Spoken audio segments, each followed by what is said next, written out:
Hi, everybody on here that's basically on our YouTube channel and on our Facebook Live. Thanks for coming. This is Denny Grimes, Mastery of Real Estate. We're going to do some mastery levels role play.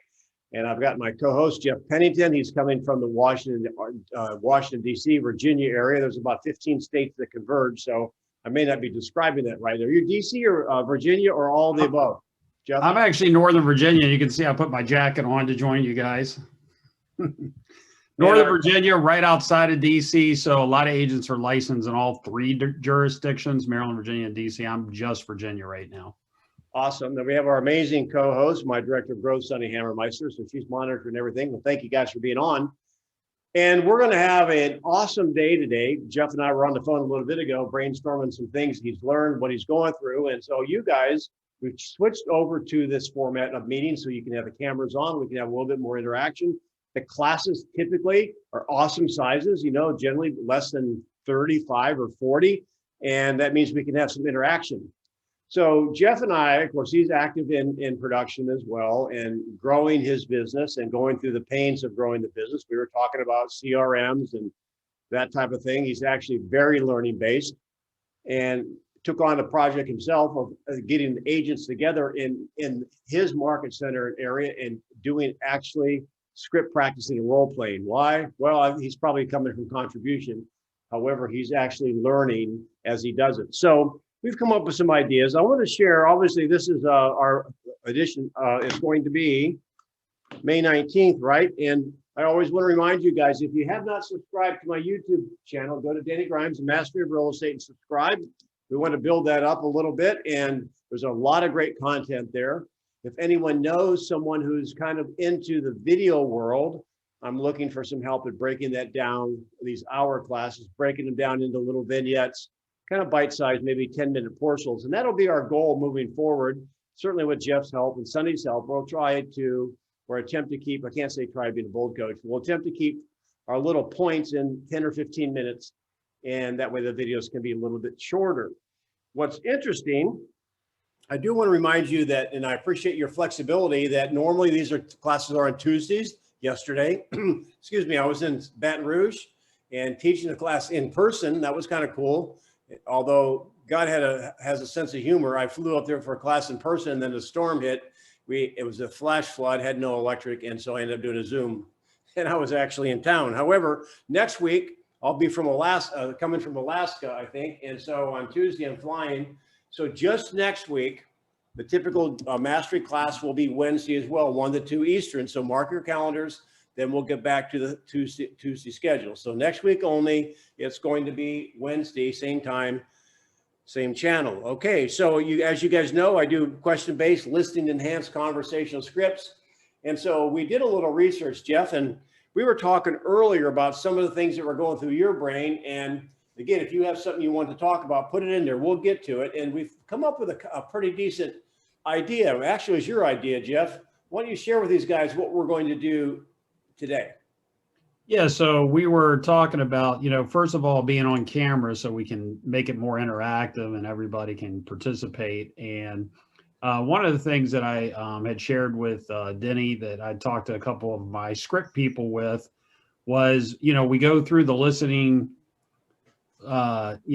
question-based, listening enhanced, objection handling with, wouldn't that be worth a 15-minute conversation?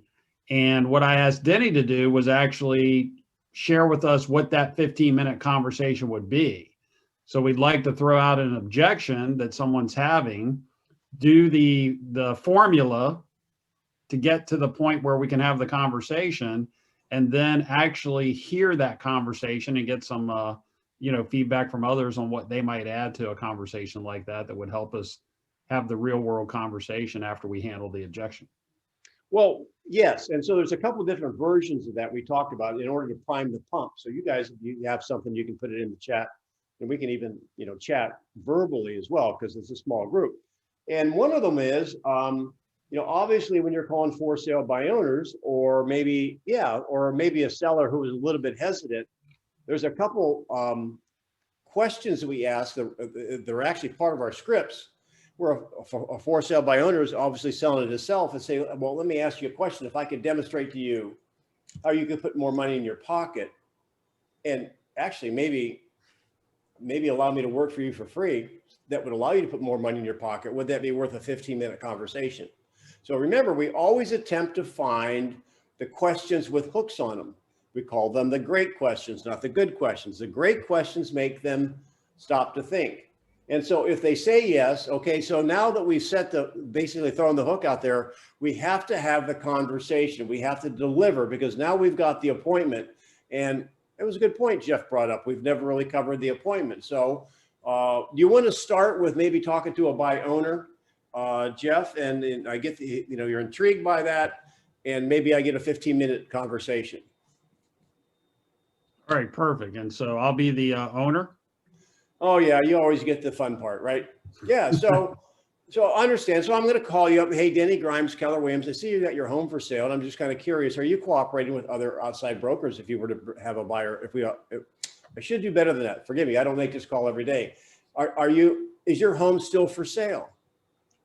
Yeah, it absolutely is. Do you have a buyer for me? Well, maybe. I haven't seen your home. Would you allow me to preview it in case I did have a buyer? In fact, are you willing to cooperate with other agents if we were to bring you an offer that would be satisfactory to you? What do you mean by cooperate? Well, would you pay a buyer's fee, a what we call in our industry a co-broker or a commission, if we were to bring you a satisfactory offer and we're representing the buyer? Yeah. I mean, it sounds like that would be something I would certainly be open to. Yes. Well, I'm glad to hear that, because that's a very wise decision on your part, because the National Association of Real Estate, or realtors, I should say, not real estate agents, have done some research on that, and they've discovered that owners that are basically selling unassisted, like yourself, notice I didn't say for sale by owner, they're unassisted or unrepresented sellers. Generally, a real estate agent will be involved 80 or 90% of the time. So that is awesome. So let me ask you, is there a good time this afternoon or maybe tomorrow morning I could pop by and take a quick look at your home to see if it meets any of my buyer's needs? Yeah, I mean, if you're serious, if you seriously have a buyer, sure. I would say this evening would work well if you can come by after 5. That'd be awesome. Now now here I want someone to be the partner. And I'm not talking about domestic partner. I want there to be 2 people, and we're not playing husband, wife, or any of that stuff. They could be business partners, who knows. However, to be more realistic, obviously you want to make sure you have the decision makers there, because one of the hardest objections to overcome, or even if you can overcome it, is that you have a conversation with only part of the decision maker there, right? So in this case, I'm just going to say, well, are you married, Jeff? Yeah, I am. Yes. And so would your spouse be there as well? No, not this evening. She works till about 8. Okay. Well, it might be better if we could both, well, I'll tell you what, when were you both together? Because she may have some questions about this whole process as well. So when would you both be together where I could maybe spend 20 minutes at your house taking a look at it? Tomorrow morning, if you could come around 9 before she heads out. Now again, he's being relatively cooperative, right? Because a for sale by owner might hang up. I'm not going to list. That's okay. Blah blah blah. And so even if he pushes, well, I want to time out. I want to time out for a minute. You just said you wanted to preview my house to show it to a buyer. You haven't actually. I'm kind of like open to that. Well, actually, that would kind of be my approach. I mean, that's kind of a side approach. That is an approach. I think it's a popular approach. And listen, are you going to cooperate with a buyer? There's 2 reasons I take that approach, Jeff. And one is the fact that if he's going to cooperate with a buyer, I know he's already factored into his brain, and I've even planted in his brain that 90% of the time, most likely he's going to be paying half of the commission. So then I only have to deal with the other half. If you want to take another approach, like a Dave Norberg approach, he just calls and say, listen, how long are you planning on attempting to sell it yourself? And I can take this approach if you want to, before we'll consider hiring a real estate agent. I mean, I certainly don't want to do this for months, but I mean, I don't mind spending a few weeks trying to get it sold so I can make more money. Right. And so is that the main reason you're attempting to sell it unassisted? It is. Yeah, I did. I just don't, I mean, the houses are selling quickly and I just don't see the point in paying a realtor a bunch of commission to do something that if I put it on the for sale, I'm assuming it'll be sold in a week or two. Yeah, there's no question. I'm sure you can sell your house. I mean, really in this market, anyone can sell their house. It's just a question of what you sell it for. I mean, you got to be careful. You don't want to leave money on the table. Let me ask you this. If maybe today was kind of a lucky day for you and I decided, I tell you what I'll do, Jeff, you seem like a nice guy. What if I would just represent you and get your home sold for free? And no strings attached, really. Would that be a compelling conversation? No strings attached at all? None. Yeah, I mean, that would save me some time. I mean, if you want to do it for free, why not? So would it be worth a 15-minute conversation? That's what I was attempting to get to. So now we're going to have the 15-minute conversation. Y'all follow me? So would it be worth a 15-minute conversation? Yes, absolutely. So when would you and your wife be together where I can come and make sure I answer any of your questions? And probably just need to schedule 20 minutes or 30 minutes at the most if you have some questions. Yeah, well, I think, could you do like 9 o'clock tomorrow or the next day in the morning? 9 tomorrow, will you both be there? Yeah, that because she doesn't leave for work till 11.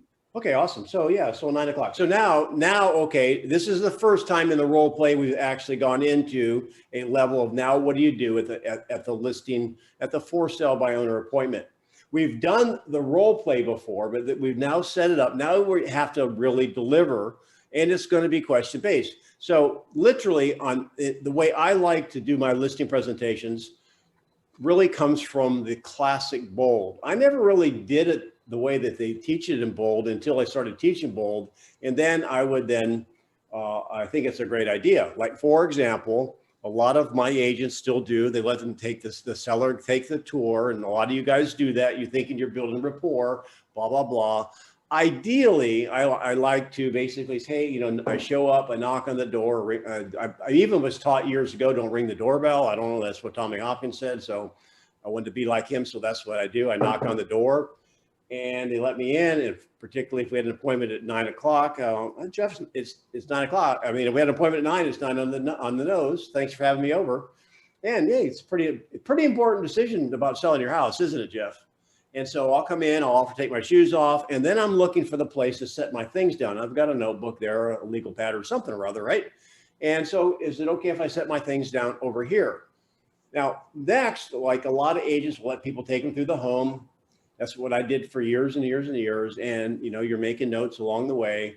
I like the bold or the Diana Kokoska model of saying, hey, look, Jeff, I tell you what I'd like to do really quick is take a walk through the home and see it through the eyes of a buyer. Since you're not going to be here, I mean, you may not be here to accompany them or whatever. And so I want to see it like someone's, I changed it there. I had to catch myself because if it's a buy owner, most likely the seller would be there, right? However, they're walking through your home the very first time. They may see things differently. This is my first time in the home. I'd like to walk through it real quick and pick up what a buyer may pick up. And then anything you want to point out after we sit down, we can do that. Is that fair enough? That sounds good. Okay. And so if they follow you, they follow you. You're not going to like duct tape them to the chair. That's how I like to begin. Then I'm going to sit down and I'm very strategic about who's sitting where. And obviously you don't want them looking at each other and you're kind of like watching a tennis match. So you be very strategic about where you place yourself at the table.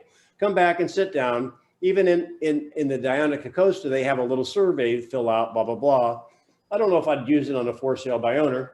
That's really for somebody that's already made the decision to list. So thanks so much for letting me walk through the home. So let's go back to the conversation. Jeff, remember I talked about, seemed a little intrigued about how I can help you and basically give you my service for free. Remember that? Yeah, I'm interested to hear how you're going to do that. Now, I need someone to volunteer to be his partner. It doesn't have to be a spouse. It can be male or female. It doesn't really matter. I want two brains here because in reality, we're going to have a conversation from two vantage points. So who would like to be the other half? I don't mean it that way. That could be a business partner. Let's just leave the relationship out of it. It could be man or a woman. Who wants to role play and be the other partner on this property? I'll do it, Denny. Jeff, everybody wants to be my partner. Everyone wants to be. I think Tom raised his hand first. Thomas Krieger. all right, Tom, good. You're going to be a partner. So thanks so much for having me over, guys. So let's have the conversation. Before I begin, do you guys have any questions for me? Yeah, I got a big question for you, Denny. How are you going to do this for nothing? Is that Tom? Yeah. That's Tom. Oh, Tom, yeah. Well, that's, are you a little bit anxious to find out? I'm very anxious to find out. Okay, I'll cover that. That's actually one of the main things I want to talk about. And what else? Anything else that's burning? I want to make sure when I go through this, I answer any questions you might have. Yeah, there's a couple of them. I had a land seller say add 3% onto the price, and then we're gonna list with Redfin or, sorry, switching on me, Zillow at 1.5%, 1 to 1.5%. All right, so. Also, I have one is do not come here under false pretenses. You know, I am not listing my home, but if you have a buyer, that buyer will pay your commission. So no false pretenses. Well, I get that. So there's a couple of different scenarios there. There's more than one setting. I mean, so we didn't set it up that way. However, I don't believe in false pretenses either. Remember, my first conversation of the role play was, hey, I may have a buyer. Let me look at your home.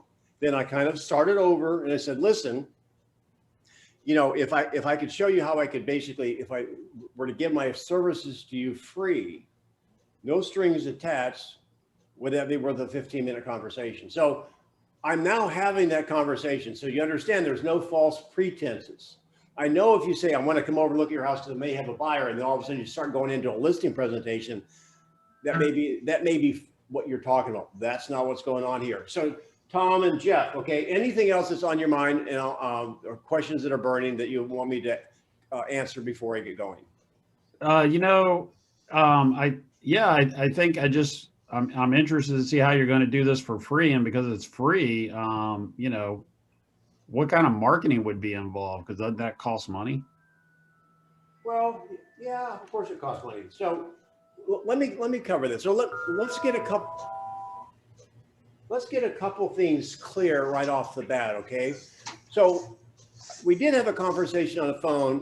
Tom, I was on the phone with Jeff, and I asked Jeff the question, if I were to have a buyer, any agent that had a buyer that would give you what you wanted for your home, are you willing to cooperate with that broker? And so I want to start there. Is that the case, you guys? Yeah. That's right. Okay. And what fee did you build in to do that? 2.5%. Okay. And you realize, and I told Jeff this on the phone, that 90%, according to the National Association of Realtors, 90% of the homes that sellers are selling unassisted basically sell with the help of another agent. So would it be fair to assume the odds are that you would probably be paying the buyer side of the fee, right? Absolutely. Most likely, yeah.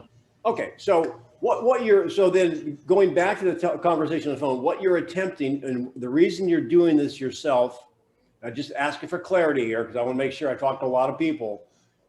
The reason you're doing this yourself is to save maybe the other 2.5%. That's right. The listing side. Yeah, the market is so hot right now, Denny, that, you know, we should be able to sell this thing in a day.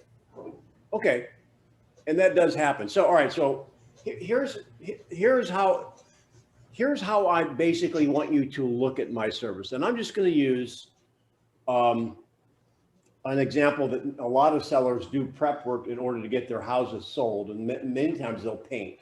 And so I'm just going to go over to, and the bottom line is you can paint, right? I mean, you're not professional painters, obviously, but if you had to get your house painted, would you paint it or would you hire a professional painter to do it?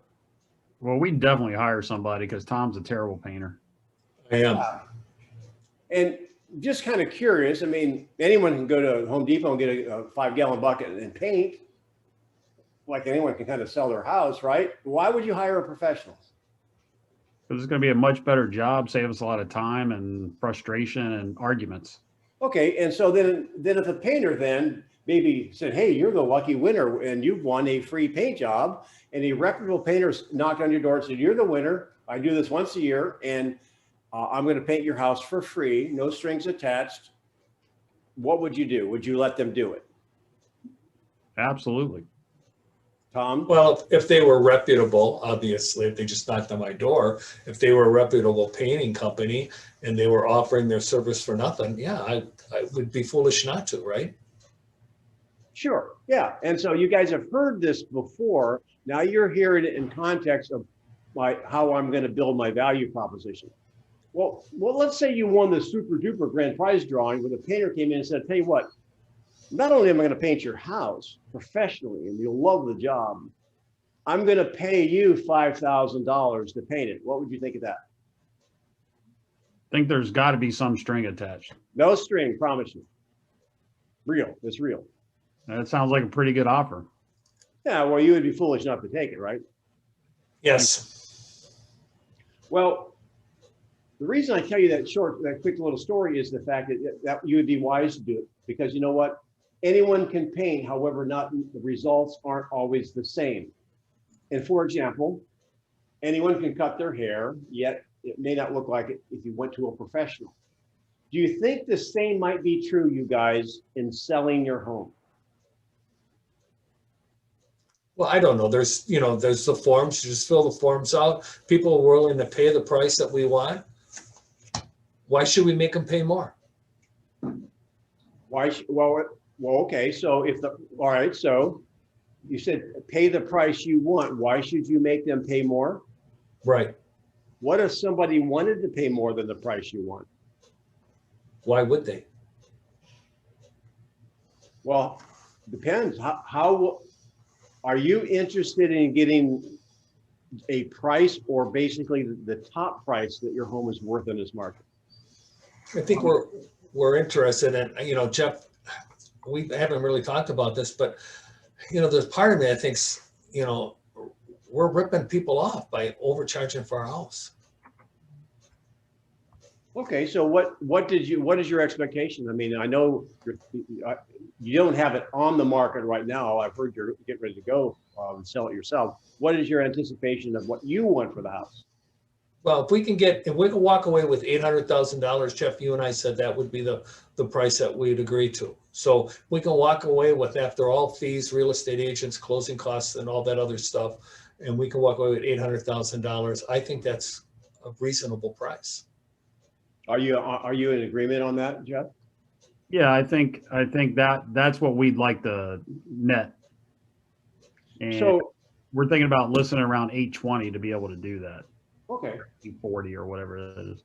Well, if you're taking it from now, he's thrown me a curveball in a way that I haven't heard of. I haven't had a seller like that. I guess anything is possible. So I'm glad you're doing something a little bit out of the box. All right, I'm gonna. Oh, hang on. You guys freeze right there. Just freeze. I'm gonna go to the people that are listening. Jeff, I'm sorry, Denny, can I just tell you where that came from? I got that from a millennial. And I did not know how to answer that objection. Well, all right. So we're gonna figure that out. All right. And so you kind of threw me for a loop because I've not heard of that, and so I have a feeling that we can take care of it. Is there anyone that's listening can give me the strategy you would use or the question you would use? You can type it or you can speak up. Where would you go with that? Anyone want to volunteer what's going through your noodle right now? Yes. I see it. Okay, to that answer, I understand that you do not want to rip anyone off. So that would make sense for you to hire a professional real estate agent. There will be multiple offers. We will pick the best for you, the one that's closest to the price that you are asking. That will include my agent commission. And I think that you would be very happy to know that you would have sold your home with a professional without having ripped anyone off. Okay, now guys, okay, I'm going to go to you on that. How does that fall on your ears? You know, I think that's interesting because when she said that, and you touch right on it, Nadia. I think that's really interesting because I'm starting to think, you know, you said you don't want to rip someone off, you know, by charging them too much for your home. Well, I think that could lead into, you know, a professional real estate agent is highly trained to make sure that both parties are conducting an ethical transaction where everything's done above board and legally. Wouldn't it make sense to have a professional real estate agent, you know, in your corner to help you with that, to make sure that you aren't taking advantage of someone maybe unknowingly? All right, so So I it have could a not feeling. just be price. It could be the, you know, you could start going into the other things that we do as realtors. Definitely. I have a feeling, Tom would have a different opinion of that. Eddie, what if you went to the person and said on the other side, do you think the next person you buy a home from is going to give you the fair price, or are they going to try to get the most money they can for their home? So if you're going to take your money and roll it into your next house, don't you want to have the best chance of putting the most money down on your new home? Yes, my mind went down that trail. Okay. Anybody else? Don? I see Well, your face. my thought would be, you know, gosh, that's very benevolent of you guys that, you know, you only need 800,000. I guess I just got to ask, what happens if the market's willing to pay you more? I kind of asked that question. Go ahead and just role play with it. That was the question Don's asking you guys. Okay. So what if the market's willing to pay you more? Well, Tom and I aren't on an agreement in this because if we can get more, I feel like we should take it because we're going to need that for our next venture. So I like to train of thought. And one way you could do this is, and so I'm going to hijack your idea there, Don, is, okay, so what if the market was going to give you $10,000 more? What would you say? I mean, I think we should take it. We're going to, you know, that's a lot of money. I just don't feel right taking more money from people than what it's really worth. But then you can donate whatever you make. That's more. Yes, than what that's you make. exactly where I went. I said to them, I said above at that time it was 475,000. I said anything above 475, what charity would you like us to donate it to? Because this person was coming from a point that they felt guilty. And I was trying to address, here's how you alleviate your guilt. Did you get the listing? Yes. Nice. And they didn't donate the money, which was the best thing. They kept the money. Well, to stay on the line of thoughts, and we go to another one here in a second, a couple of different things. I started low at 10. What I would have done then, this would not be the card I would probably lay, although Don's idea is a good one. All right, well, what if it was 50,000? What if the market was $50,000 more? What would you do? I'm going to get their attention pretty quick. I mean, I don't think it's smart to walk away from 50 grand. I mean, we could donate part of it. And I mean, what is interesting about that strategy, guys, is this. It can be used a lot of different ways. Notice I'm just asking questions. That's what we do here. Is I started small on purpose because I figured they would say, that's not a big deal. I'm going to take it up. It's the opposite of reducing it to the ridiculous. You're going to raise it to the ridiculous. And at 50 grand, well, now they're starting to think, you know, we had a home not long ago sell for $200,000 over asking price. So if the market was willing to give you that and buyers were happy to do it, if you knew a buyer wanted to pay $200,000, give you $1 million, would you say, no, I'll just take 800? Is that what you're saying to me? no, absolutely not. Yeah. On the same token, coach, we can just say that, you know, who you work with also matters. Which buyer you work with matters. Say, for example, we take this offer, which is just the list price and not 200K over asking. And what if down the line they falter, they get some cold feet, they don't honor the commitment. Now we are back on the market. The next offer we could be getting less than listing price. Are you okay with that? Yes, I mean, that's all great. However, have we really answered the question that we walked over there and it got the door open? Now, it doesn't really matter in real life if they're ready to go. Probably the first thing I'd have done if they would have said that, going back to the 800s want the net, then would it be okay then if I'm only 2.5%. What if we just raise the price 2.5% and let me do all the work and you still walk away with 800 and it's free? Then I'm basically free to you. Would that make sense?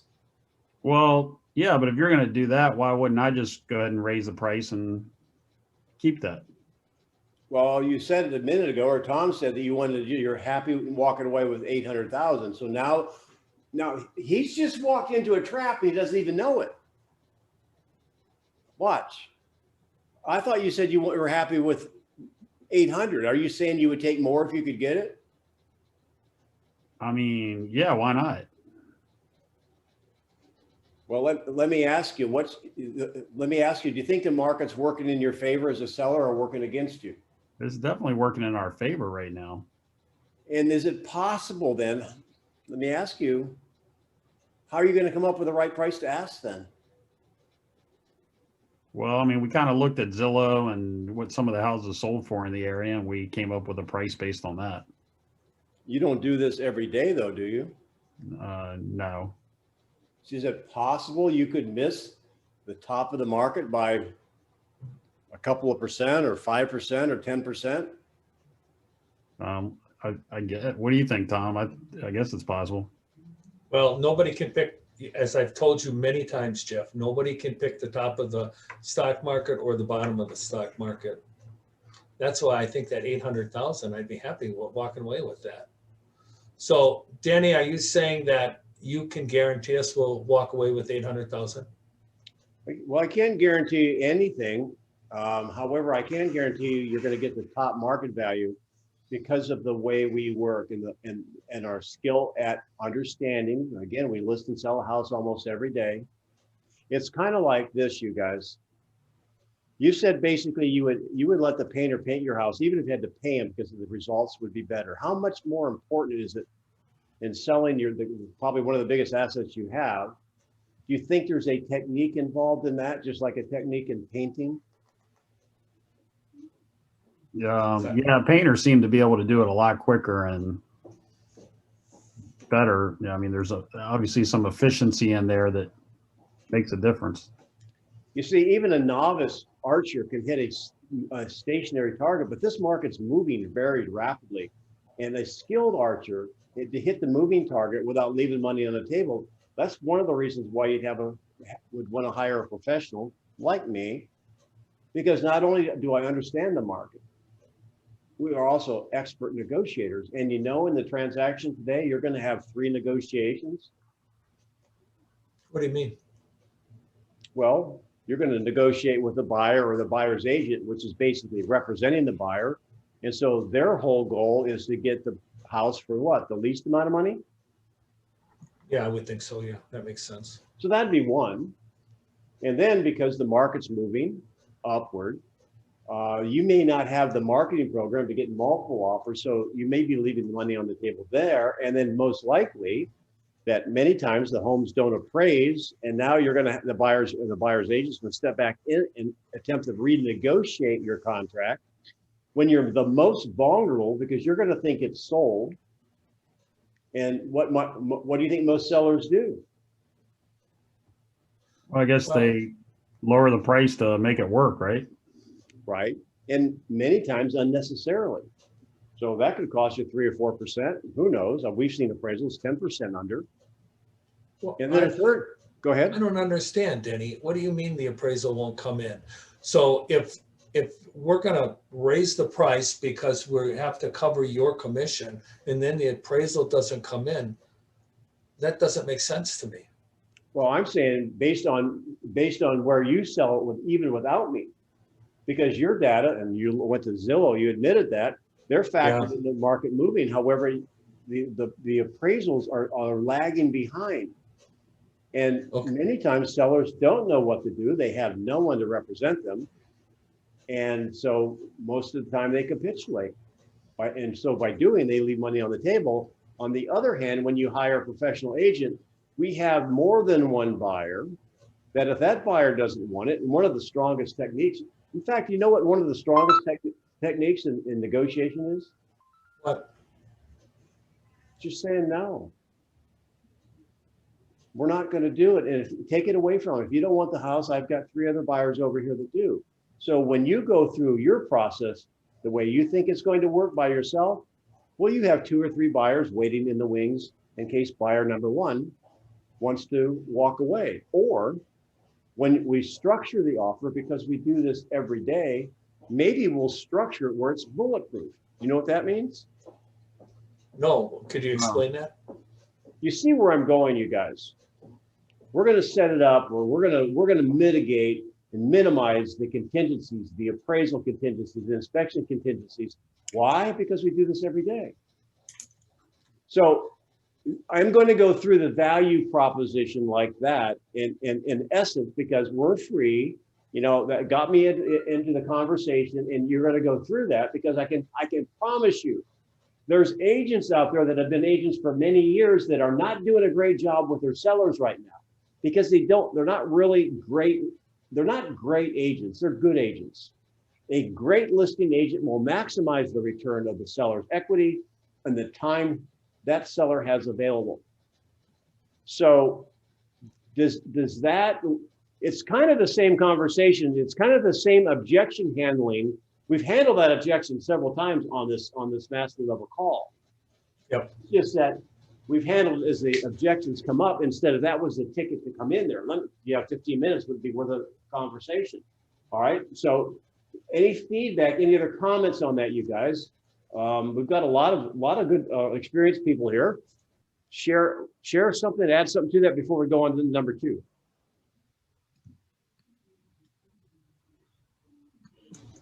Jeff, I think we should just do the right thing and list with Denny. I think so too. All right. I'll see you at dinner tonight, honey. All right, sweetie. All right. So any other comments, you guys? Congratulations, Tom, on getting that listing. That was a pretty creative thing you came up with. And Nadia, as far as giving it to charity, good call on that.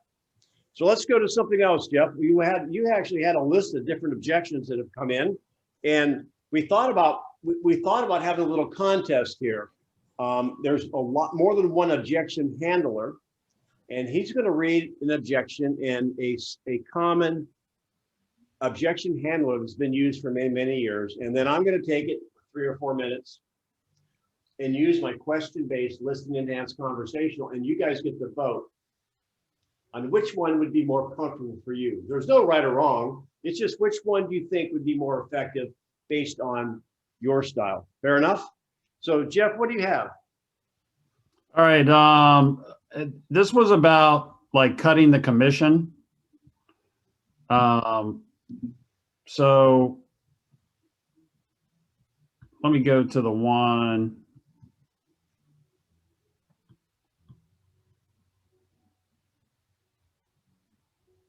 So right here, I can get someone to do it for 4% instead of your 6%.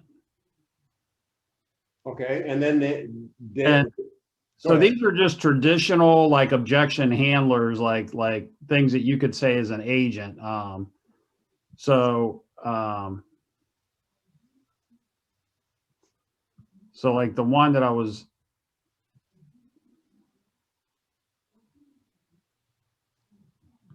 Sorry, because there's a bunch of them here. I'm just trying to find the one that makes sense for what we're. Okay, so here's one of the traditional ones. Will you cut your commission or have someone else that,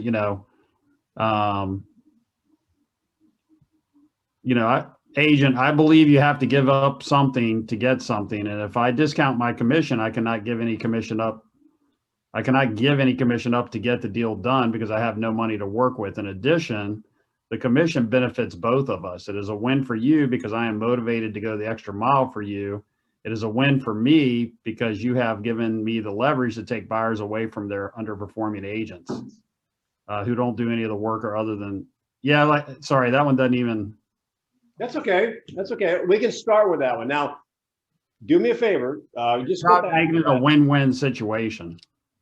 So you guys that are in the chat, just put it on based on your opinion of that on a scale of 1 to 10, meaning 1, I probably wouldn't use it, and 10, I'd love it. I would like to memorize that and use it. How would you rate that?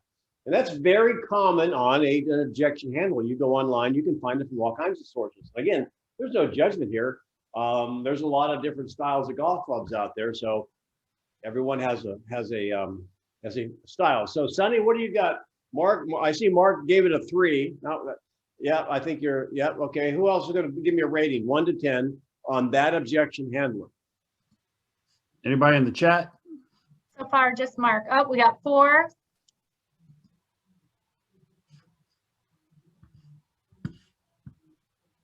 I'm going to give it a 3 myself, as I read it. Okay, we got another 3. All right, that's from Jeff. All right, and then I'll throw you the one, Denny, that I actually like, that Okay. that I think is fantastic, that I heard at Bold last year in a script off. You can do that now. Yeah, I'll do that now. So, you know, Denny, I can certainly appreciate you, wanting to get the best value for yourself overall. Let me ask you a question. Have you ever stayed at like a budget motel or a really low end motel? Well, I guess when I was younger, I was looking for the Red Roof Inns or whatever, $19 a night with a vibrating bed. I was just trying to save money. Yeah. So at some point in your life, you have tried to save money and stayed at a budget place, right? Now, have you ever stayed at like a 5-star resort? Yeah, I didn't when I was younger, but I have, yes. And Denny, at the end of the day, did you find that the 5-star resort was a lot more enjoyable and you were more relaxed, or did you feel like you shouldn't have spent all that money and would have rather stayed in a budget motel? Well, it really provided the same function as sleeping. And so it was nice, but it was, I thought, extravagant. And Unless the company's paying for it. at the end of the day, were you happier there though, or would you been okay with your family, and would your wife have been happy at that budget motel? Well, now that's a different question. My wife, no, she's 6 stars. She's not a budget Motel 6. However, for me, if it's safe and the roaches weren't too big, I would go the $19. Gotcha. So, but to keep your wife happy and your family happy, the 5-star resort was a much better experience. Is that fair to say? Yes, I would give you that. Now, when it comes to selling your house, can you see where there could be kind of a similarity that, you hire a discount agent and they're not making a lot of money. They're going to provide discount services, and you may not have, no possibility of having that 5-star experience versus a highly qualified, aggressive agent like myself that studies the market every day and does everything for your best interest to provide you exactly what you wanted. That, getting your home sold, getting your family moved, and getting you on your way to Tampa quickly, easily, great communication, hassle-free as possible. Don't you believe that 5-star experience is going to be more likely with someone who actually provides that to their clients? Well, let me ask you this. How much is that 5-star experience costing me over the Motel 6? Well, interestingly, Denny, it may not cost you anything extra, because we've found that with our experience and our systems that we put in place to sell your home, we typically net more money than most of our competitors. So what if you could actually make more money and have a better experience? Would it make sense to list with me today? Well, I mean, I guess then now we're going to go back to, okay, how can you demonstrate how you're going to net me more money? That's the 15-minute conversation, right? That's right. So, all right. And so has anyone used something like that? Anyone have anything to add to that? That's obviously one. That's not a Bold script though, I don't think. No, but someone in Bold did it. Oh. At one of the script off, they did the 5, comparing the 5-star experience to staying in a budget motel. And please rate that, guys. I'm curious to get a rating on that one.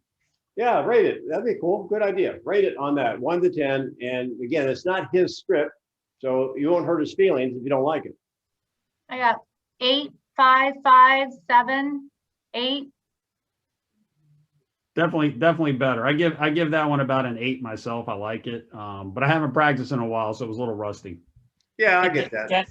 Denny, Jeff, that was great.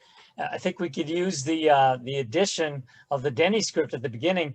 Okay, I know obviously we all like to save money. We stayed at the budget motel. We all like that awesome experience of staying at a 5-star resort too. How would you like to have your cake and eat it too? Yeah, how would you like to get the 5-star resort at the budget motel price? That's exactly right. That's exactly where I was. Is that where you're going, Don? Yeah. Thank Yes. you for that. Denny, drop your mic. Why? Can you not hear? That was a mic drop moment right there. Oh. No, that's what I would, that's exactly what I was thinking, you guys. So Don, great job. So go ahead and ask the question. Go ahead.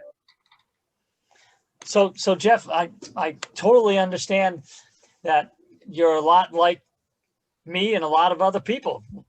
You like to save money, yet you like to have a great, awesome experience, right? That's right. So when it comes to real estate, let me ask you this. How'd you like to have your cake and eat it too at the same time? I mean, that sounds fantastic. That's what life's all about. May I share with you how? Please. Yeah. How can I do that? Well, when you list your home with me, you're going to have a 5-star resort experience. And secondly, as we market the home, as we negotiate the multiple offers and we pick the best buyer for you who's going to close with the best terms and the best price to you, so you get the 5-star experience, the price goes up.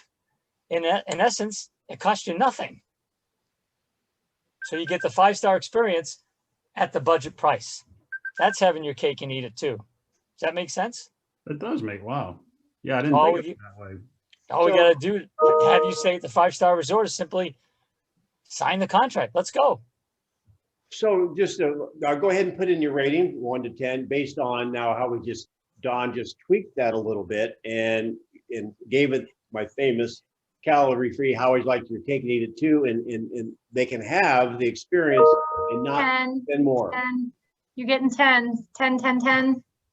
We have to give a 10 on 9. that one because you took what I think is a decent objection handler and you tied it into the things that Denny teaches, and we ended up with like a perfect way to combine those in a conversation. But the Russian judge only gave me a 4. Who? Oh, the Russians.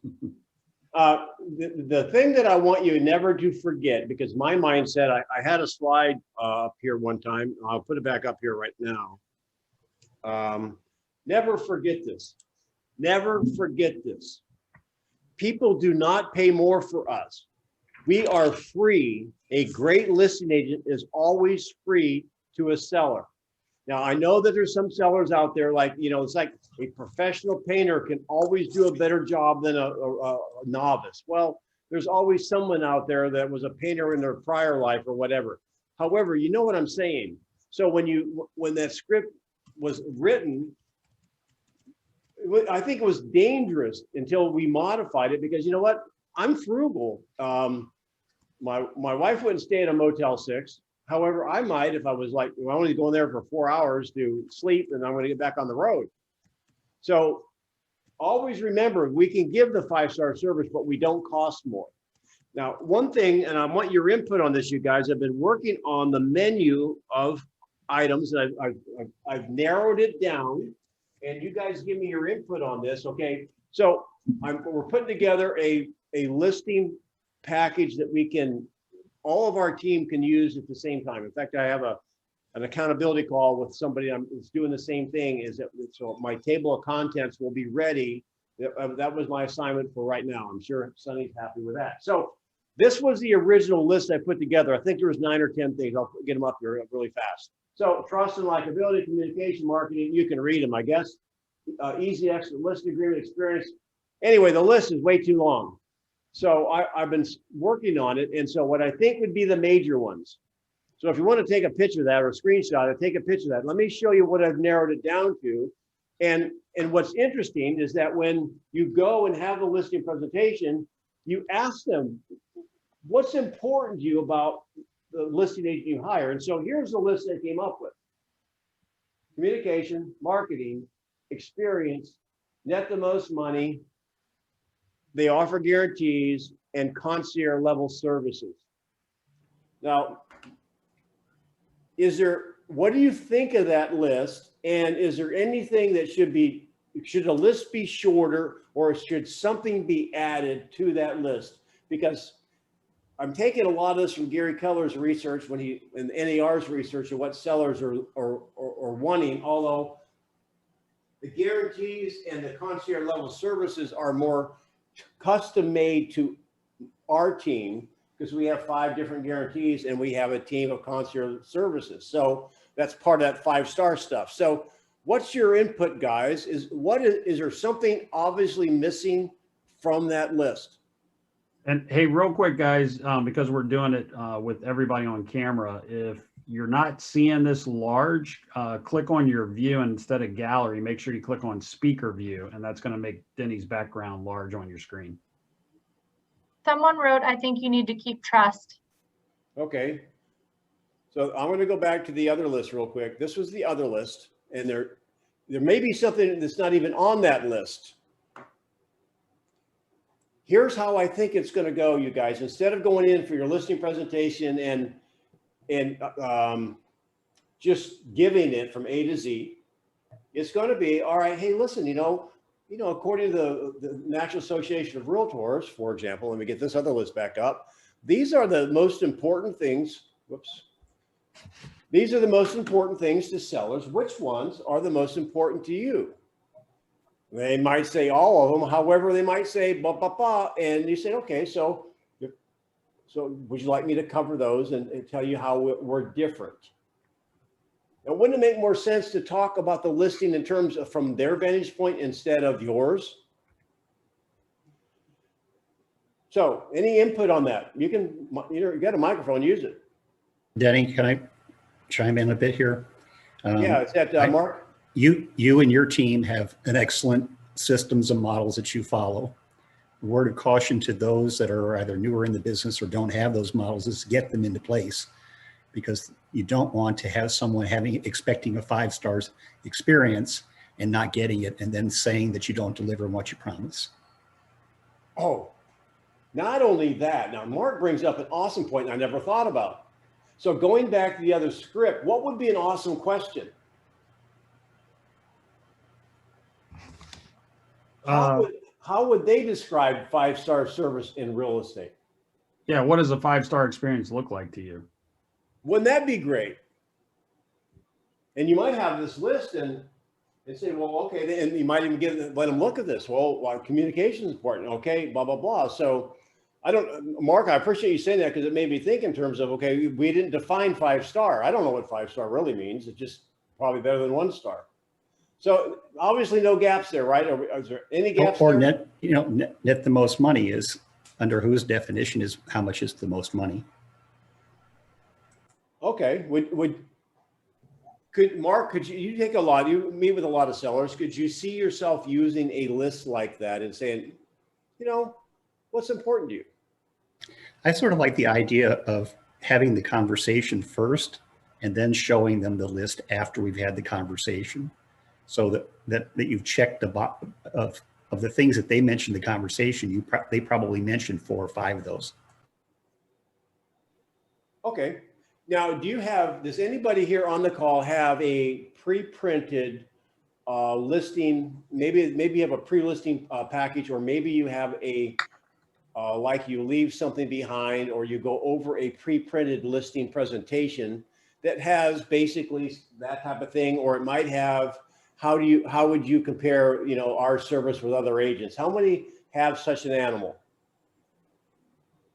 Now Don, you have KCNs, right? Yeah. Do you use that? Yes. I bring a nice, what I want to say, laminated presentation to go over. And then I also leave them with a copy of it.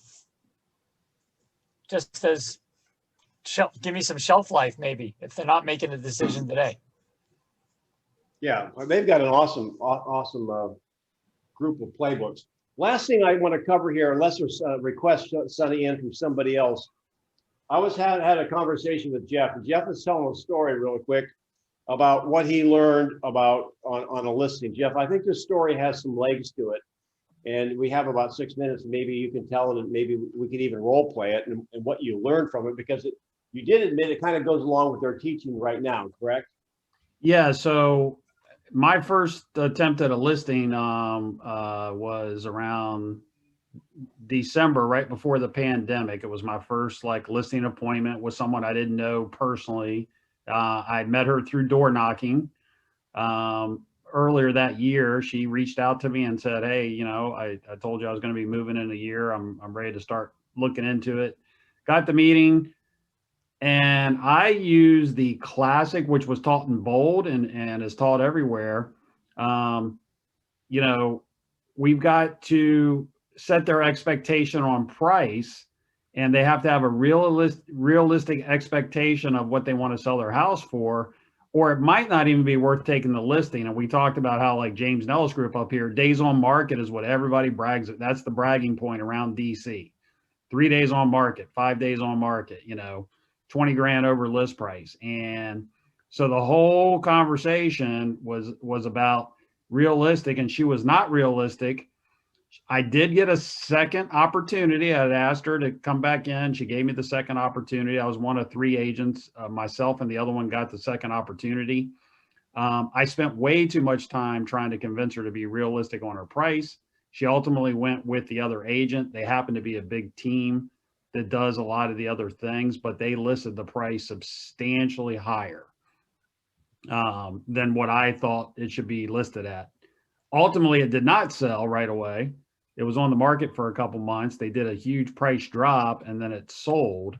And what was interesting to me is I was right, and I was so determined to be right that I convinced myself that, you know, she made a mistake of not going with me, because we would have sold the house in a week, listing it at my price. The difference is I didn't get the listing. The other person got the listing. So no matter how right I was, I lost commission. So the moral of the story is what? That take the listing no matter what, you know, and not spend all your time trying to convince someone they're unrealistic if in our minds, that mindset. And I think you've been teaching the opposite now for the last few months. And, you know, my first experience might have gotten me the listing if I had been more open to her, you know, unrealistic price of, you know, 600K. Jeff, do you want to be right or do you want to be rich? You took it from me, In that Tom. particular case, I wanted to be right, and as a result, I'm poor. And Jeff, as Tom knows, because we've role played this 100 times, you're never going to win making people wrong. You got to get on their side first, then you can bring them on over. But if you don't get on their side first, Yep. Game over. And that was my first attempt, and everything that I've done role play wise in the last 6 months showed me that I was so off the mark with that seller. But I had been coached that if they're not realistic, then you're, you know, wasting. Like, it was kind of like that was the coaching of the time. Well, there's one more lesson here before you go. So get your ahas. Go ahead and type your ahas in there before we go. And I appreciate all the participation. I appreciate all the participation. Right. So here's the other lesson. That was December before COVID, not this past December. That was a year ago. The market had been going up, no disruptions whatsoever. Sellers thought she was bulletproof, and probably Just Research was right. She wanted more money. What happened? It was called a sucker punch to the market, pandemic. So she ultimately sold it for less. Maybe because the days on the market, it's hard to replay the film, yet the market eroded out from under her. That's the lesson we got to remind sellers. If they want to be uber aggressive, they can do that. However, every time you pull the slot machine right now, they're winning. There will be the bewitching Cinderella midnight hour at some point in time where that will end. I don't know. You don't know when it is. However, getting out, write this down, getting out one day too early is much better than getting out one day too late. So did anybody put any ahas in there, Sonny? Yes, Don put budget motel versus, oh, we got 5-star experience, great analogy that we can use. The aha, get on their side first, take the listing and let the market decide the price. That was from James. And Nadia, I prefer the haircut analogy. Hey, and I got to share with you guys, I shaved my head for charity, 3 weeks ago, and it was getting longer, so I needed a haircut. So I tried to trim it with my beard clippers myself. It looked horrible. And I had to go somewhere to a happy hour yesterday. So first thing yesterday morning, I did it that evening. First thing yesterday morning, I was at the barbershop when the door opened, getting my head paying for a haircut. And you look great now. Yes, and doing it myself did not. If you saw what it looked like, my wife was laughing at me and she's like, wear a hat and go to the barber right now. Yes. I mean, a professional makes everything look easy. Well, you guys, thanks for being on. I'll see you next Wednesday at 1 o'clock. Then we're back to Tuesdays. And as I always end, in the remembrance of Hill Street Blues, be careful out there. Love you, mean it. Thank you. Thank Thank you you, guys. Denny. All have a great day. Bye. Thanks, Denny. Bye. Appreciate you guys.